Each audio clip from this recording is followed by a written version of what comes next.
Di pasar tradisional Padang Selasa Palembang ini, harga cabai merah naik 50% menjadi Rp30.000 per kilogram dari sebelumnya Rp15.000. Pedagang mengaku kenaikan diduga akibat musim penghujan, sehingga membuat stok cabai merah selama sepekan ini menipis di tingkat agen.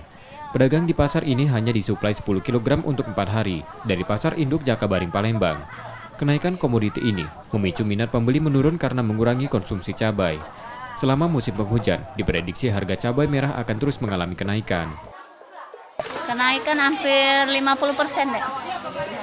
Dari harga kemarin-kemarin 15.000, sekarang sudah mencapai 20 lebih. Paling 10 kilo untuk kami. Per hari ya tidak berani ambil banyak. Masalah harga berubah-ubah sekarang. Kalau lagi mahal kayak ini, mereka juga sedikit-sedikit. Tidak berani banyak juga.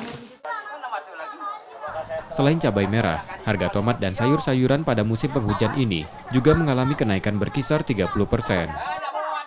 Reski Oktora, Muklas Diferensial, Kompas TV, Palembang.